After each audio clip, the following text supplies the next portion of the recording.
मंडळी नमस्कार, मी प्रशांत फाटक. आज चैत्र शुक्ल सप्तमी शके 1946 सादर करत आहोत ठाणे वार्ता. पाहूयात काही ठळक घडामोडी. 18व्या शतकातल्या जमिनीत गाडलेल्या तोफांकडे गेल्या 5 वर्षापासून दुर्लक्ष. गारमेंटमध्ये काम लावून देतो असं सांगून देहव्यापार करायला भाग पाडणाऱ्याच्या 4 महिन्याच्या मुलीचे अपहरण. आणि डॉक्टर बाबासाहेब आंबेडकरांची जयंती उत्साहात साजरी. आंबेडकरांना अभिवादन करण्याकरता अनुयायांची गर्दी. या आणि इतर घडामोडी विस्तृतपणे पण काही क्षणातच. आमच्या फेसबुक पेज तसंच यूट्यूब चॅनेल आणि संकेतस्थळाला सबस्क्राईब करायला विसरू नका. आपण पाहत आहात श्री स्थानक वाहिनी, ठाणे जिल्ह्याचं मुख्य व्यासपीठ. ठाणे वार्ता पहा श्री स्थानक वाहिनीवर. आता सकाळी 9:15 पासून रात्री 9:15 पर्यंत ठाणे वार्ता, ठाण्यातील पहिलं दृकश्राव्य माध्यम. ठाणे वार्ता आणि श्री स्थानक वाहिनीचं लाईव्ह स्ट्रीमिंग ठाणेवार्ता.com वरील लाईव्ह स्ट्रीम वर क्लिक करा आणि अगदी मोबाईलवरही ठाणे वार्ता श्री स्थानक वाहिनीचा आनंद लुटा. यासाठी आमचं ऍप डाउनलोड करा. ठाणे वार्ता पहा श्री स्थानक वाहिनीवर. आता सकाळी 9:15 पासून रात्री 9:15 पर्यंत ठाणे वार्ता, ठाण्यातील पहिलं दृकश्राव्य माध्यम. आपण पाहत आहात श्री स्थानक वाहिनी, ठाणे जिल्ह्याचं मुख्य व्यासपीठ. ऐतिहासिक वस्तूंचे जतन करण्याचे आश्वासन राज्य शासनाने दिले असले तरी ठाण्यात ब्रिटिशकालीन तोफा आजही वाऱ्यावर आहेत. ठाणे पूर्व चिंचणी कोळीवाडा बंदरावर म्हणजे विसर्जन घाटावर 18व्या शतकातल्या जमिनीत गाडलेल्या तोफा इतिहासप्रेमींनी काढून त्या सिमेंट काँक्रीटच्या चौथऱ्यावर पक्क्या बसवल्या होत्या. मात्र गेल्या 5 वर्षांपासून तोफांकडे दुर्लक्ष झालं आहे. चौथऱ्याचे दगड ढासळत असून ठाणे महापालिकेच्या सुमार कामामुळे तोफांच्या सौंदर्याकडे कानाडोळा होत आहे.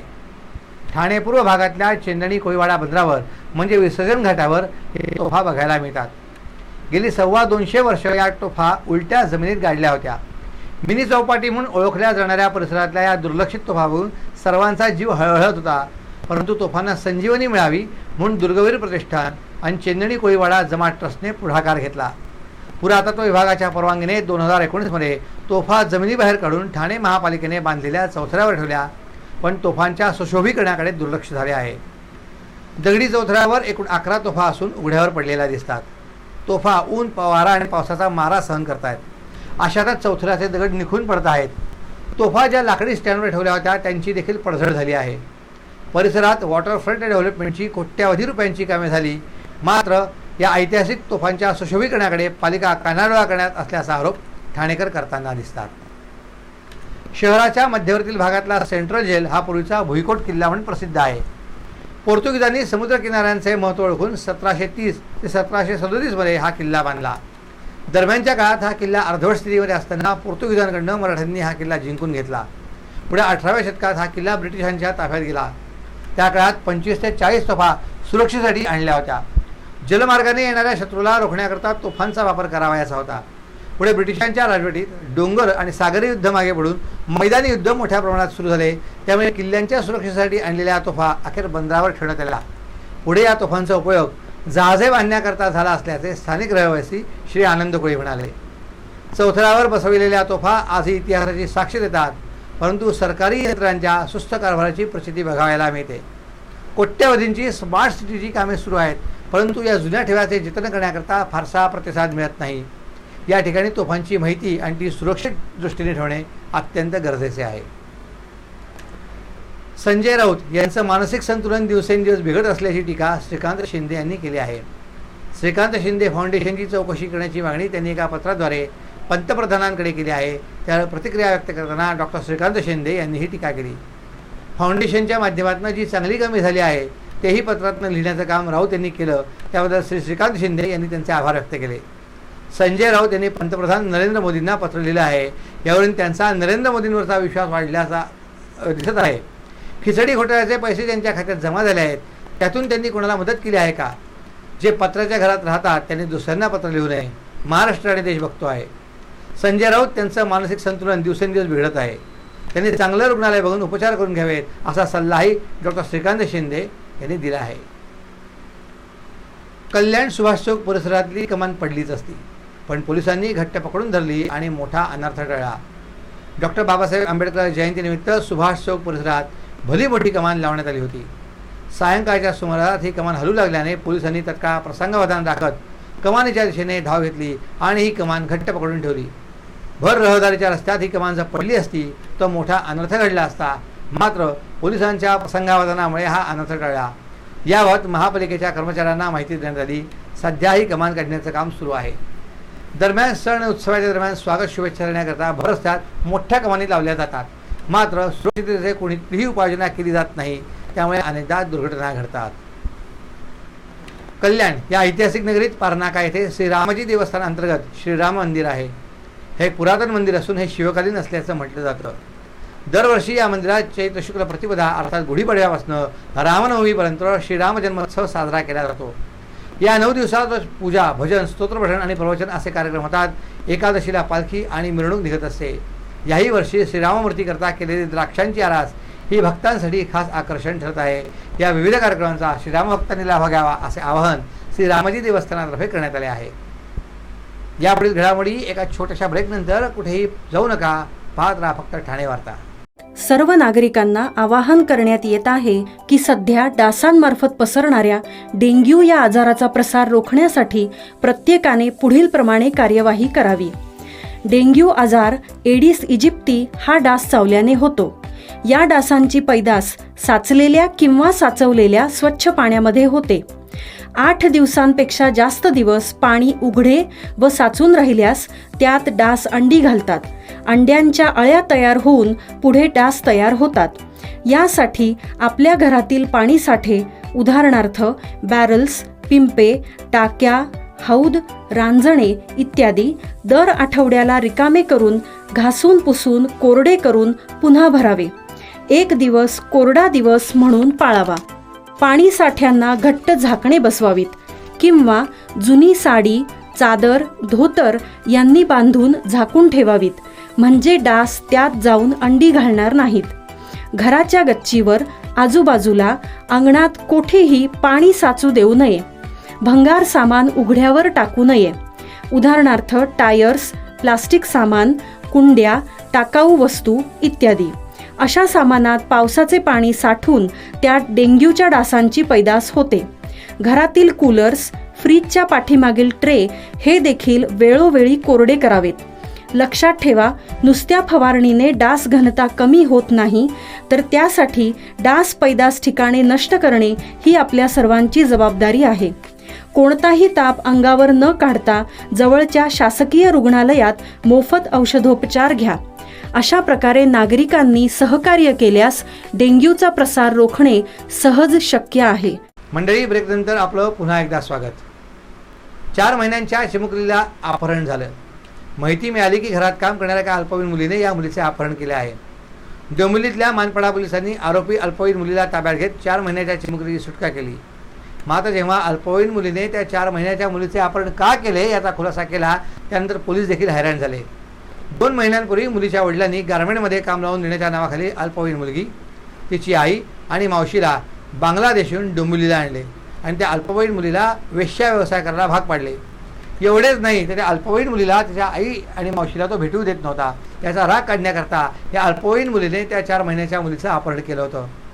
डोंबिवली पूर्व येथील पलावा परिसरात राहणारा सतीश रजत याची 4 महिन्याची मुलगी अचानक घरातून गायब झाली. या संदर्भात मुलीचे वडील सतीश रजत यांनी डोंबिवलीतल्या मानपाडा पोलीस ठाण्यात तक्रार दिली.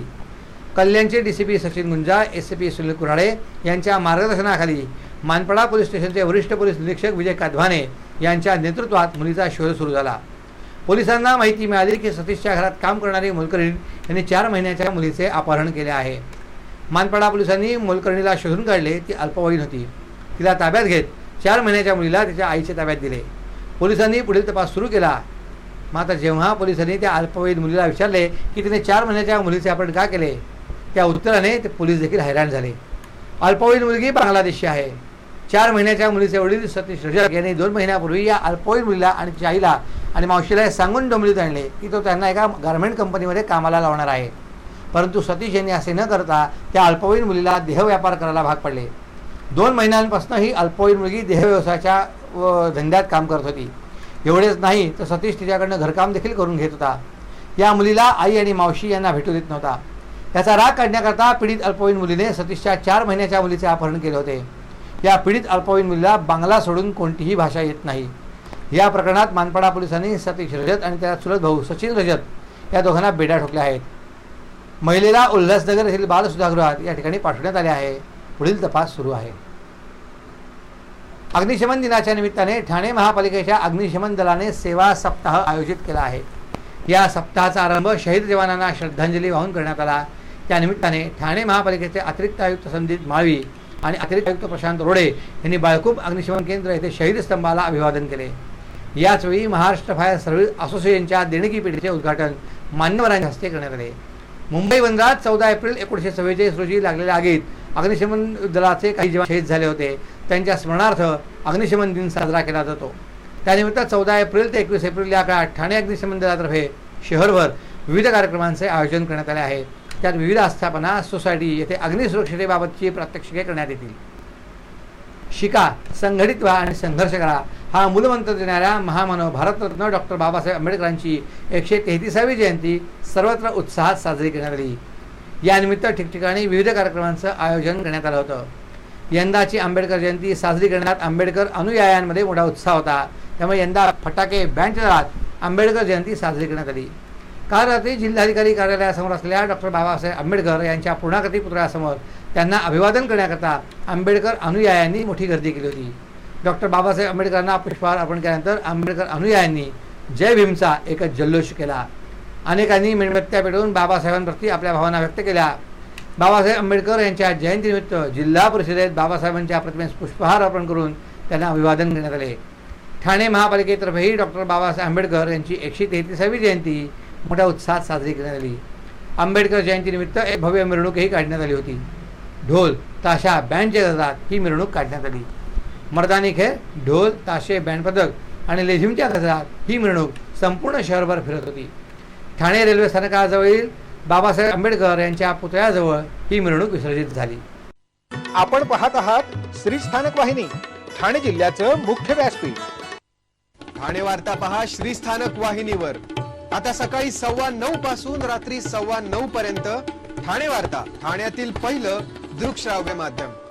ठाणे वार्ता आणि श्री स्थानक वाहिनीचं लाईव्ह स्ट्रीमिंग ठाणेवार्ता.com वरील लाईव्ह स्ट्रीमवर क्लिक करा आणि अगदी मोबाईलवरही ठाणे वार्ता श्री स्थानक वाहिनीचा आनंद लुटा.